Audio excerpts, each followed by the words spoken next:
Bhagavate Vasudevaya. Narayanam Namaskritya Naran Chaiva Narottamam Devim Saraswatim Vyasam Tato Jayamudiraye Nashtaprayeshu Bhadreshu Nityam Bhagavata Sevaya Bhagavate Ruttama Bhaktir Bhavati Naistiki Krishna Vasudevaya Devaki Nandanaya Cha Nandagopakumaraya Govindaya Namo Namaha.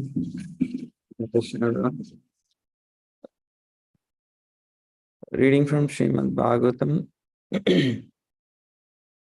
Reading from Srimad Bhagavatam, Canto 10, Chapter 13, and verses 9 and 10. So the verses, I'll just read through the Sanskrit and translations. Kechit pushpairdalai kechit pallavair falai shigbhistvakbirdrushadbhischan bhubujuhu kritabhajana sarve mito darshayanta swasvabhojaruchim pratak hasanto hasayantascha vyavajahuruhu saheshwarah. Among the cowed boys, some place their lunch on flowers, some on leaves, fruits, or bunches of leaves. Some actually in their baskets, some on the bark of trees, and some on rocks. This is what the children imagined to be their plates as they ate their lunch. Translation and purport by His Divine Grace Abhay Charana Arvinda Bhaktivedanta Swami Srila Prabhupada. All the boys enjoyed their lunch with Krishna, showing one another the different tastes of the different varieties of preparations they had brought from home. Tasting one another's preparations, they began to laugh and make one another laugh. Purport: sometimes one friend would say, Krishna, see how my food is relishable. And Krishna would take some and laugh. Similarly, Balaram, Sudhama, and other friends would taste one another's food and laugh. In this way, the friends very jubilantly began to eat their respective preparations brought from home.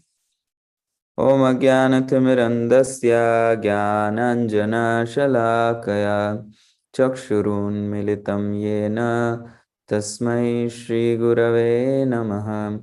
Shri Chaitanya Manohishtam Stapitam Yena Bhutale Swayam Rupa Kadamahyam Dadati Swapadantikam Vandeham Shri Guru Shri Yuta Padakamalam Shri Gurun Vaishnavamsha Shri Rupam Sagarjatam Sahagana Raghunathanvitam Tam Sajivam Sadvaitam Savadhutam Parijana Sahitam Krishna Chaitanya Devam Shri Radha Krishna Padan Sahagana Lalita Shri Vishakan Vitamsha He Krishna Karuna Sindho Dinabandho Jagatpate Gopesha Gopika Kanta Radha Kanta Namostute Tapta Kanchana Gaurangi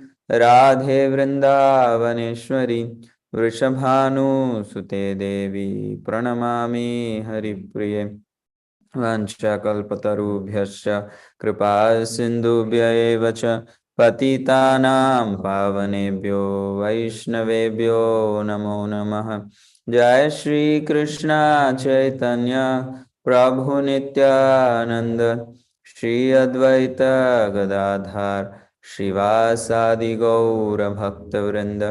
Hare Krishna Krishna Krishna Hare Hare Hare Rama Rama Rama Hare Hare. Lunch taken from home, no takeout. Compared with love and mothers. Kam karoti vacharam pangum langete girimit kripatam hamnande Shri Gurun Devtaya Pranam.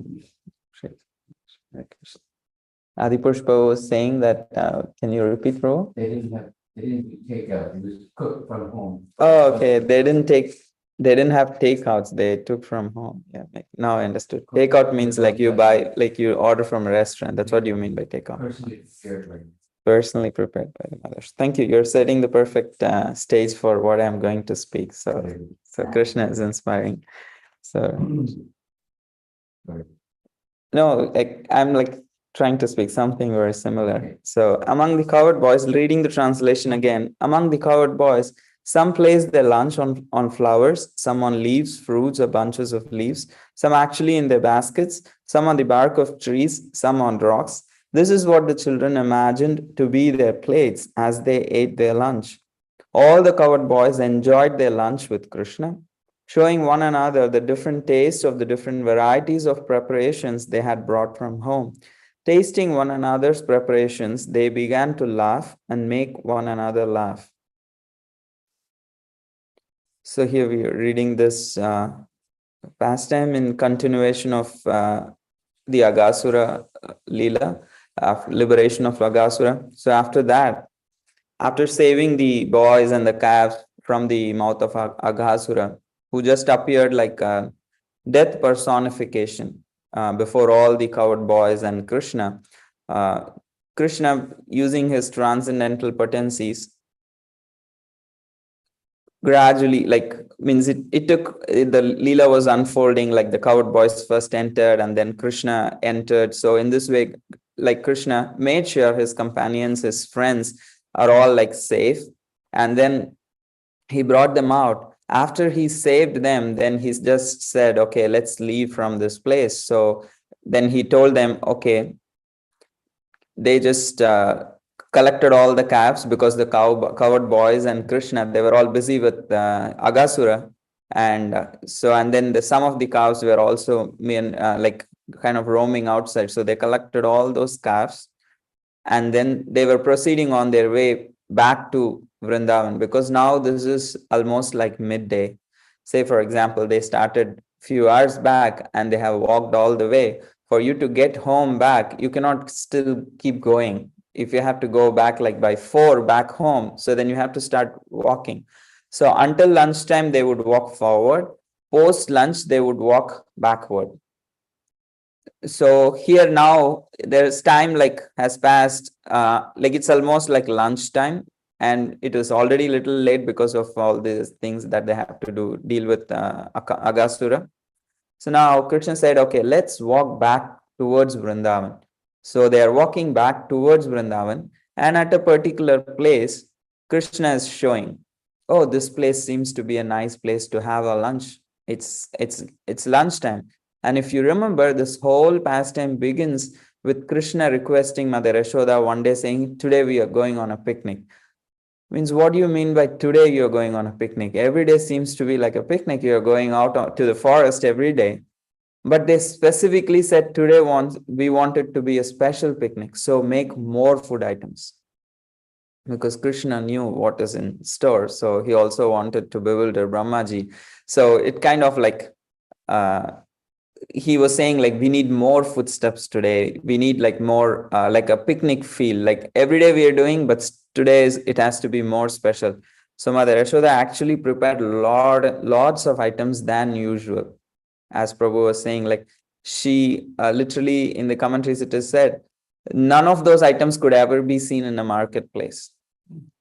Mother Yashoda made so many different types of items, and it all like the 4 things that we usually sing in Mangalarti, also the things which are sucked upon, licked upon, like chewed and then drank. So in this way, there are 4 different kinds of items she made with different textures, with different flavors, uh, sweets, savories. In this way, and yogurt, fresh butter, and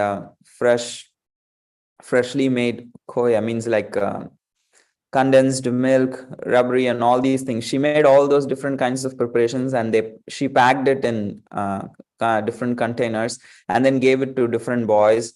They were all carrying on their shoulders with sticks. There were 2 things hanging on the sides. So the boys were carrying lots and lots of footsteps today on this particular day, especially more than usual. So Krishna said, we thought of having a picnic, so we can't just eat anywhere and everywhere. So let's choose a very nice place. Oh, so then he looks, and then at a particular place, he says, "Oh, look, my friends, here this seems to be like a very nice place. What is the criteria for choosing that place?" He says, "There are not many birds flying on here." Means if the birds are on the top, sometimes it could be a little distracting or disturbing when they're trying to eat. So it's quite a nice place, very pleasing to eyes. He's saying this place is like very pleasing to the eyes, and it is as comfortable as the lap of a mother. This place is like very comfortable. So, and he says there are no footprints on the banks.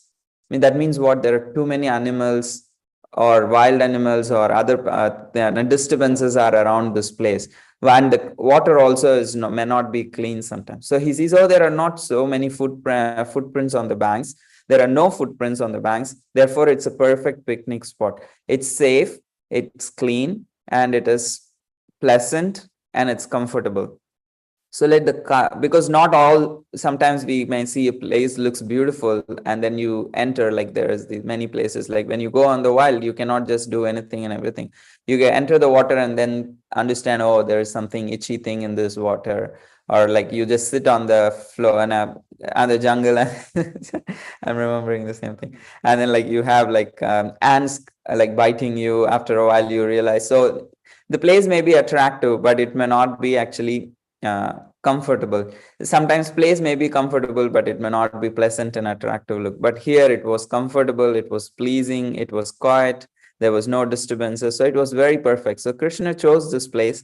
And then the boys were also saying, yeah, we are feeling hungry, Krishna, so you must also be hungry. So they are just, everything in their experience is how they can serve Krishna. Okay, we are feeling hungry. That means you should also be hungry. So we should not delay. We should choose this place and we should surely take our food here. So, and they actually, because the place was like covered with tall green trees and they all joined their branches. So it was giving like a shade. The picnic spot was having a shade and the earth was very, very clean, pure. And there was like lotuses in those nearby rivers. So from those lotuses, the pollens were coming in the fresh air. So you see there is like fresh, cool breeze mixed with the fragrance of lotus flowers. And in this way, the gentle breeze was filled with water scented by various flowers and blossoming lotuses. And the entire area was very refreshed. So that peaceful wind like felt like a soothing touch to them and created a very pleasing atmosphere to the boys because it's also midday. So there is some sun. So when they experience this cool air, it's like having a AC with a room freshener. So that's what we all try to create, right? We're like trying to mimic this environment. Like when you come from a hot day, you want to be in a very cool place and like have like the best fragrance in the room. So then we feel like so refreshed. Suddenly you feel like you have a fresh energy, and then you drink a fresh cold water, sometimes like fruit infused water or something like that. So then you feel that kind of like a nourishing thing. Life comes back after the scorching heat. Similarly, these boys have just experienced having to deal with Agasura and little anxieties and then walking in the sun. So Krishna is arranging perfectly in a very, so the opulence is there in Vrindavan, but the opulence is so not natural and comfortable. So it is said Krishna was given all kinds of jewelries, but Krishna still prefers, when he comes into the forest, he picks up various minerals, various flowers, twigs, fruits, small little fruits, and then like peacock feathers and different things. And that's what he decorates himself with. Apart from what Mother Yashoda decorated, the cowherd boys decorate Krishna with all these different things. And he really likes these natural things. And so in this way, the picnic spot was very, very pleasing along the bank of Yamuna. So now Krishna, who's like, he's effulgent, he's bluish, and he's wearing an yellow dress. And he looked like a wall of a lotus. Have you ever seen a lotus, like a fully blooming lotus? So it has a yellowish wall around the center. There is like a yellowish uh, pollen. Yeah, so those things are around. So Krishna looked like that, sitting in the center. And then he was having all the boys sit in circles around Krishna, like the lotus petals. So how the lotus petals are circling the world. Similarly, Krishna was surrounded by these cowherd boys sitting in like circles. So Krishna's intimate friends sat nearest him. So, and then say when the sun actually gives out sun rays, so there is various shades of colors. Yeah, that's how we have the rainbow also. So as like similarly, these boys were dressed in different colors, and they were all like sitting with Krishna in the center, like the sun. And it feels like how the sun's rays produces different colors. Similarly, they were all sitting in circles around Krishna, and then they were all wearing different colors of head decorations, different colors of dhotis and chadars. So they were all looking like a very beautiful scene, like with different colors.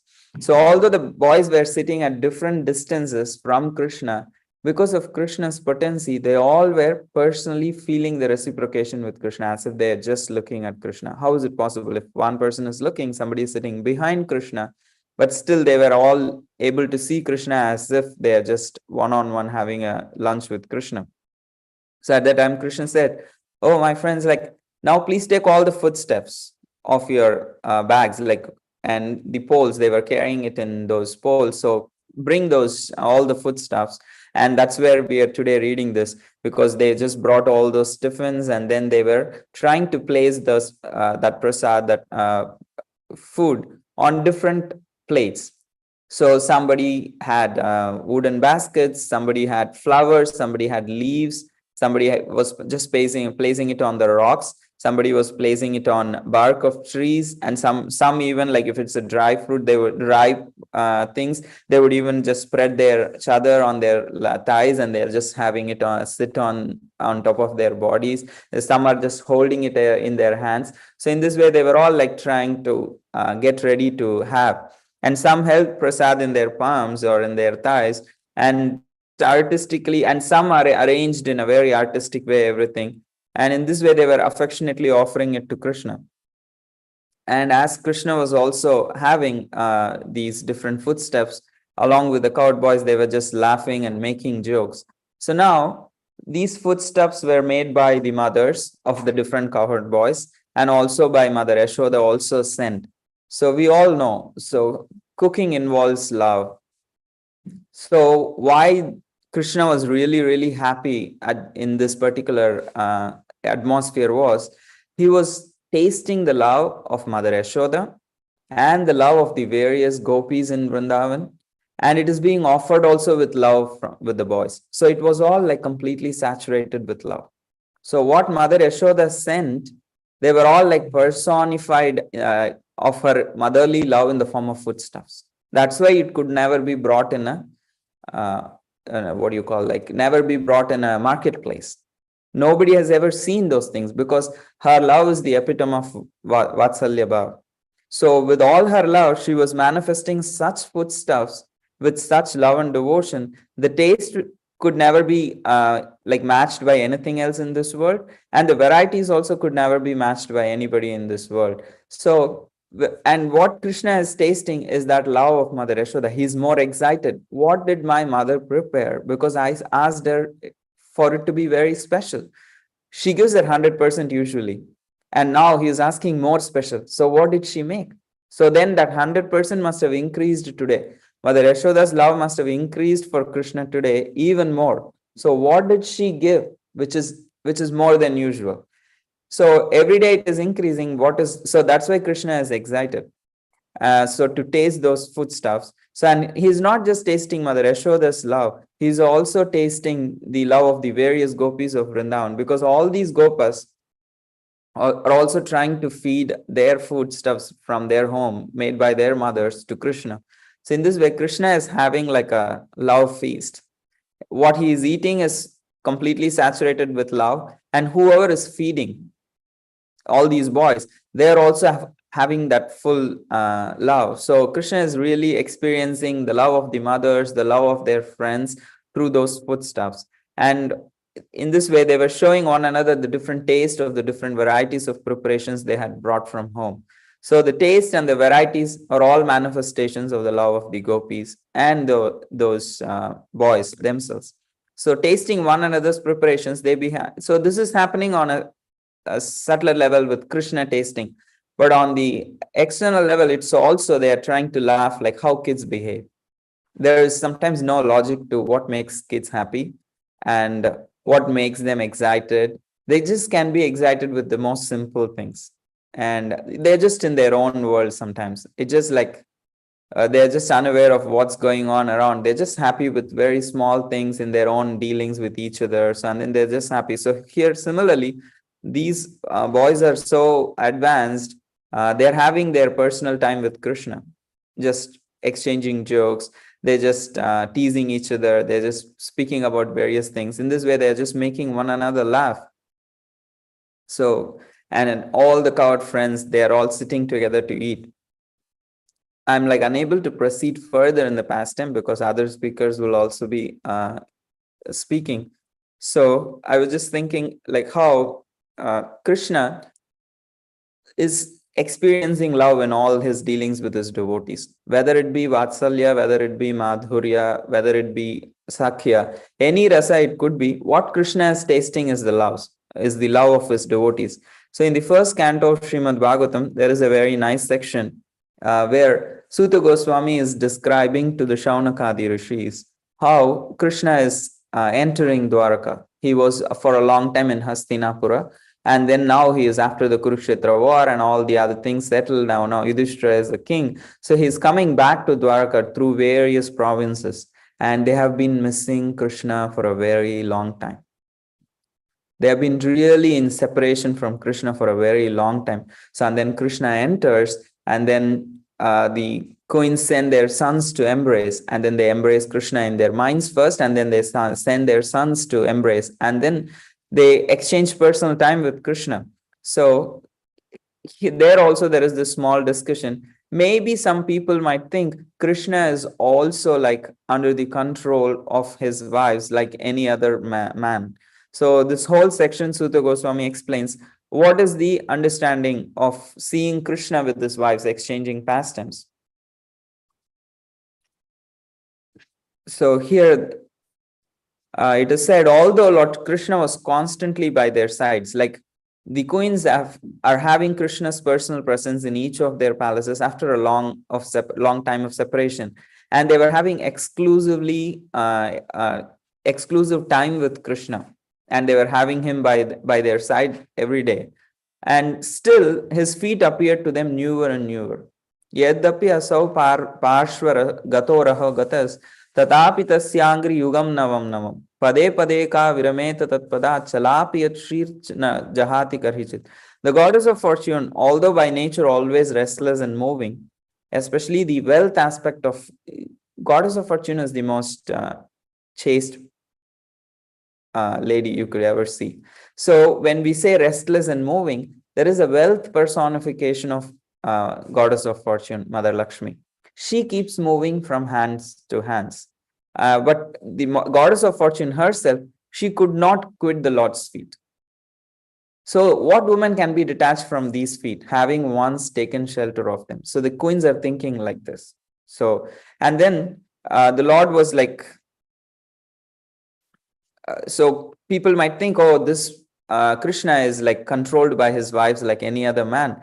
So then this particular section, Suta Goswami is saying, Supreme Personality of Godhead Sri Krishna, out of his causeless mercy, appeared on this planet by his internal potency and enjoyed himself amongst competent women as if he were engaging in mundane affairs. And then he goes on to explain this very famous verse. Uddhama bhava pishunam alavalgahasa vridavalok nihato madano piyasam sammukhya chapam ajahat pramadottamasta yasyendriyam vimatitum kuhakairna shekuhu. Although the queen's beautiful smiles and fertile glances were all spotless and exciting, and although they could conquer Cupid himself by making him give up his bow in frustration, and although even the tolerant Shiva could fall victim to them, still, despite all their magical feats and attractions, they could not agitate the senses of the Lord. Yasyendriyam vimatitum kuhakairna shekuhu. They could not disturb the senses. They could not shake the senses of the Supreme Lord with their beauty. So that means, like, was Krishna like sitting in meditation before them, just being very stoic, being like so indifferent to when they are trying to show their love? No. Krishna was reciprocal, but he was not agitated. So that's why Sutta Goswami says the common materialistic conditioned souls speculate that the Lord is one of them. So out of their ignorance, they think that the Lord is affected by matter, although he is unattached. This is the divinity of the personality of Godhead. He is not affected by the qualities of material nature. Sutta Goswami says, Etad ishanam ishasya prakritisto api tadgunahi na yujjate sadatmastair yatha buddhis tadashraya. He says, what to speak of the Lord being disturbed? Those devotees who have taken shelter of the Lord do not become influenced by material qualities. Then what to speak of the Lord? How can he be under the influence of the material qualities? And then in this way, he explains how this simple and delicate women they truly thought that Sri Krishna, their beloved husband, followed them and was dominated by them. For the wives of Krishna, they were dominating Krishna in their personal opinion and experience. They honestly felt that Krishna is always following them and Krishna is like kind of henpecked with them, and then they are dominating him. And they were completely unaware of the extent of the glories of their husband. They were not understanding that this is the Supreme Lord who can never be, who's the renunciation personified. And here, just a minute, I'll just complete this thought from the translation. And Sutta Goswami says, as the atheists were unaware of him as the supreme controller, similarly, the wives of Krishna were also unaware of the extent of glories. But the thing is, here it is Yogamaya, here it is Mahamaya. The atheists also, they did not understand. The gopis or the queens of Dwarka also did not understand. Or here, the cowherd boys did not understand that how they are sharing lunch, sometimes like eating from each other's hands, mouths. So in this way, they were not understanding because it is just the action of the Yogamaya. But still, Krishna retains, is the supreme controller. But for the sake of exchanging rasa, so he was. Can Arjun Prabhu have a chair or something? No chairs. Okay. So as the atheists were like, so here what I was saying, like how Krishna, he's exchanging this love, but he is exchanging his love even though he is the supreme controller. So when he is exchanging love with the boys, with the gopis, or with the queens of Dwarka, or with the mothers, he is completely in that mood. So he is not like thinking of himself as the supreme Lord. So that is why Krishna is engaging in these sweet pastimes, just like a small boy. It's nothing so like kind of what you call out of this world or something. It is out of the world, but it's just that normal people may think, oh, what's the big deal about a group of boys going for a picnic and having lunch in the forest. However, it is so different categorically, because here, as we are saying, they are exchanging these loving reciprocation with the Supreme Lord, which is the perfection of the life, which is the natural situation of each and every soul. So that is what we are here to develop. So ataitsadapi ashaktosi kartum madhyogam astita abhyasa yogena tato maam ichhaptum dhananjaya. So Krishna says in the 12.9, if you cannot always fix your mind on me, then engage in the regulative principles, activities of devotional service with what is the goal? To develop a desire to attain Krishna. So our understanding of reading Srimad Bhagavatam and exchanging these our thoughts and expressing our devotion through describing Krishna's pastimes is to develop an attraction for being close to Krishna, being very intimate with Krishna. And in that way, we can see what is stopping us from doing that.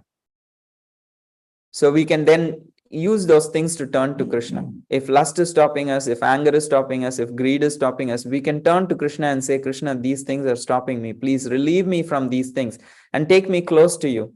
Let me actually come exchange this love, because this opportunity of Mother Yashoda giving love to Krishna, the boys exchanging love with Krishna, the queens exchanging love with Krishna, or gopis exchanging love with Krishna, the same opportunity is there through us, and that's what Srila Prabhupada has given. Through speaking, through reading, through worshipping the deities, through preaching, through giving books, through giving prasad, living with the devotees, we are learning to actually experience and share love with each other. And that love is emanating from Krishna and Guru. So we are trying to actually receive and give. Like the pot can also hold, can also give to others. So similarly, we are all trying to become those nectar pots love pots, little pots which can fill love of Krishna in our hearts. And that way we can also be nourished and we can also give it to others. So devotees are these small little pots filled with love of Krishna and Guru and trying to distribute it. Their presence actually spreads that love in the world. And we also will be able to experience that love, being those receptacles, and be nourished and go close to Krishna and understand what is stopping us and how we have this ability to do. That is the nature of the soul. So thank you very much for this opportunity to share something from Srimad Bhagavatam. Here, Adi Purush Prabhu wants to share a few things, so I'll just turn the laptop to him.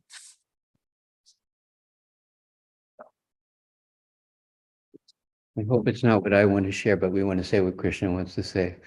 When you tell these pastimes, we suspect that you were there. It's amazing how you tell these details. It's the credit to Kavi Karanpur in Ananda Vrindavan Sample. But somehow or other, you're manifesting Krishna's pastimes. There's a detail here, a wonderful class, about how Krishna is detached from his being manipulated or controlled by his wives. There's a passage in Krishna book that says when it's time to get up and do his meditation, as comfortable as he might be in the loving arms of his wife, gets up and goes to the meditation. But then it also says that the final quality of Srimati Radharani, she always keeps Krishna under her control. But it's not controlled because of his lust, it's controlled because of he's reciprocating with the love she's showing. It's so nice. And then one of the things you mentioned about chastity, sometimes chastity might be seen as like, ice woman, but actually chastity means being faithful to your husband, being exclusively devoted and, sincerely fixed on that person as the one who you're taking shelter of and caring for and, and serving Krishna through that person's endeavor. That's a chaste wife, yeah. Anyway, beautiful class, wonderful pastimes. We feel like we're entering right into them, but when we hear you speaking about them, I'm sure you were there. You can't convince me. I can't also be convinced. So I was just anybody else online? Sorry, and all the time I was Hi, oblivious. Krishna. Yes, Prabhu. I can hear Gail. Nice to hear you after a long time. Yeah, thank you. Yes, this. Sorry. Sorry. This subject of Krishna being, the supreme renunciant, right? Yet simultaneously he's reciprocal.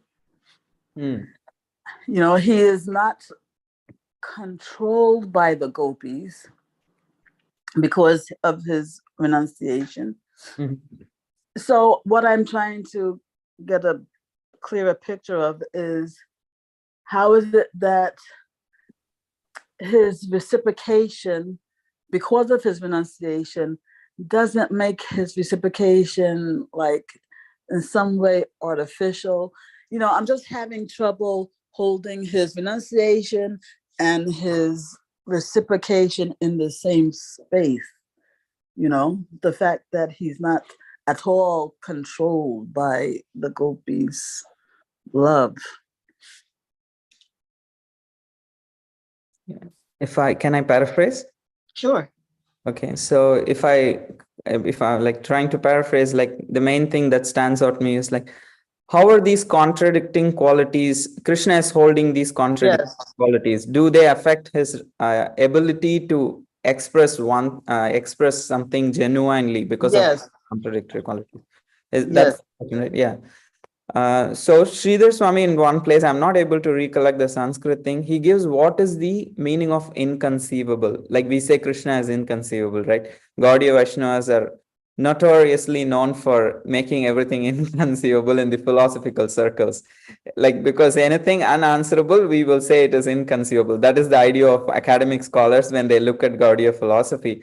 But Jiva Goswami says, that's it, like it's inconceivable, you may not accept it, but the reality is that. So what more can I explain? So that's in one place Jiva Goswami also says that. So Sridhar Swami says the nature of Krishna inconceivable means that he can hold contradicting qualities and still harmonize them and be unaffected by his ability to express one thing at a particular time. So that is the aspect of the inconceivability of Krishna's ability, that he is an abode of contradicting qualities, and still his ability to reciprocate is not affected, because that is also is the Leela Shakti, means that is also the Leela Shakti, Yogamaya, many aspects are engaged. His energies, he is like Parashya Shaktir Vividaiva Shruyate. He has unlimited number of energies. In books, there may be some aspects we are being explained by the acharyas, but when in actuality we cannot even fathom how many potencies that Krishna has. How he accomplishes everything that he accomplishes is still a mystery. There is a mystery element too. We may understand overall some things, but still Krishna is so unlimited. There is always like more details. Like what to speak of Krishna, how the matter interacts with the spirit can only be philosophically explained. But how many things are actually happening is inconceivable. It's mind-blowing. Just how the spirit deals with the matter is like not, the scientists are like completely bewildered about this aspect of consciousness. And even when our acharyas are trying to explain, they can only explain to some extent, because that is also happening through inconceivable potency. Even in this world, we can sometimes hold contradicting qualities. And when we speak to another person, they may not really understand what's going on in our hearts. It's just like even normal people are to some extent able to like difficult to give examples because I don't want to expose myself with too many mundane examples. So like even if there is when a relationship is in a kind of a shaky position, we may not express it or expose it. We may still continue to act as if everything is going good, but when the time comes, like all the internal things, everything is what is going on in the background bubbling up, everything will come to the foreground. And we're like, you thought of all these things all the time? I never even experienced. Like even normal people can put a very good deceiving face. But when it comes to Krishna, he's not putting a deceiving face because he has more energies to engage. He has Yogamaya, he has Leela Shakti.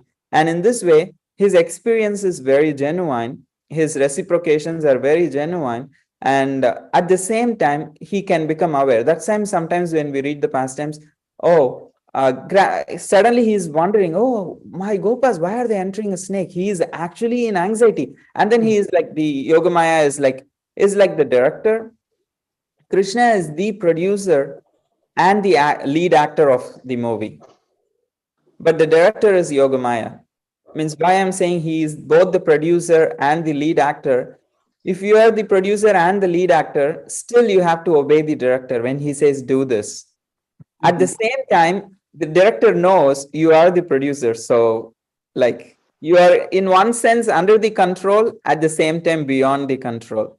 Like, this is the best I could think of materially to give this thing. No. So Maya is given all rights to actually let the pastime unfold in a natural way. Without her, that is not possible. She has to cover even Krishna in that sense of he has to forget his godhood. But when it is necessary, Yogamaya will remind Krishna, oh, don't get into anxiety. The boys are going to be okay. You are the Supreme Lord. Oh, Krishna thinks, oh, okay, now I can do this. So even Balramji, when he's carried by Pralambasura, he's for a moment thinking, why this rascal Gopa is like taking me away from the other Gopas? I want to see that those losers, how are they struggling to carry my winning party? That's what Balram wants to see them, tease them that they lost the match. But he's seeing this particular Gopa is carrying away. So at a particular point, when he increases his size, Balramji is confused. And then he realizes, no, this is a demon. He's just like it's like a small stroke. The demon is gone. So the godhood has to be covered for the pastime to unfold. That is done by the Yogamaya potency. But still, she is under the control because power is always under the control of the powerful. because power is never exist independently, does not have an existence outside the powerful. Mhm. So even in this world, sometimes we have certain extensions of our power, and we can still control them. They may be like they may serve us, but still we can control them. Many times it's not possible, like it can overthrow us, but still, in Krishna's case, all the energies, they serve him. They are all his energies. So there is no kind of contradiction. Will ever Yogamaya overthrow Krishna to be God? No, she is energy, Krishna is energetic. That contradiction is never there. So I tried my best to put Well, this. Prabhu, your answer was perfection. It was perfection. Thank you. And while you were speaking, I was thinking of the fact that when Krishna is shivering out of terror from Mother Yashoda, that fright is genuine, and it's due to the influence of Yogamaya. So similarly, although Krishna is renounced, the affection that he shows to the gopis is also just as genuine as Damodar's fright. I would assume also because of Yogamaya potency and whatever myriad other potencies are involved to enable that to happen. So, like I said, again, your answer was perfection. Thank you so much. Sure, Krishna is unlimited. There are more details. That just that, like, we don't have the illumination to know more. So whatever so far is explained. So this is the overall understanding we could have. At least what I can share at this point of time. Mm-hmm. Yeah, beautiful, beautiful, beautiful. Thank you. And it's already 8, I see. So I also would have to go on the altar and open the darshan. So taking all your leave. Grantaraj Srimad Bhagavatam ki jai, Srila Prabhupada ki jai, Nitai Gaura Premanande, Hari Hari Bol. Hare Krishna. Thank you, Gaura Prabhu. Thank you, Rose. Thank you, everyone. Thank you for the opportunity, Ananda Vihari Prabhu. I missed last time giving a class, so he was merciful to give me another chance. So thank you, Prabhu. Gaura Prabhu. I'm your servant. Thank you so much. So here, like, I'll just put the laptop for darshan and then set up things. You can take it into the altar with you, since you're the pujari.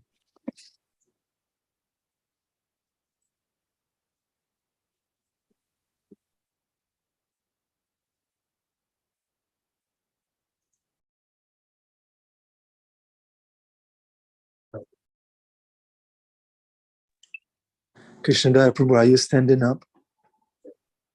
It's a darshan time.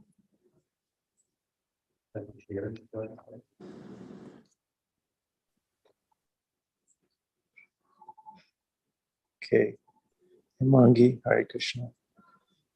Bhakti Devi is pretending that she is working.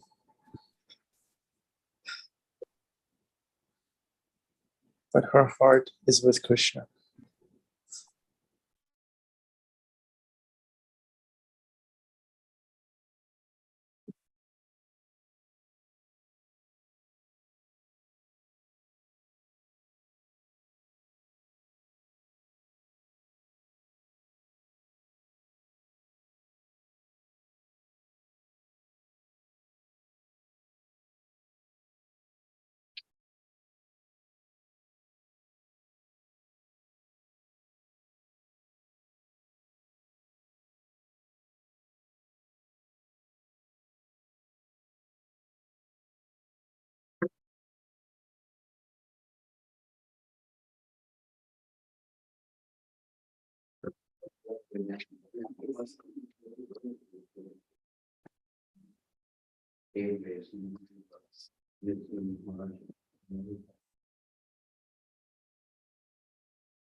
Veno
All right, thank you, dear devotees. Krishna is inconceivable. Bhima Prabhu, Bruce Prabhu, Amrita Kishori, Didi, Rich Bhakti. Good seeing you all. Kartik, Hemangi, Yogeshwari, Danakeli Prabhu, Suzanne, Rama's phone, Gail. Very intelligent questions today, as always. Right. Love you all. Haribol.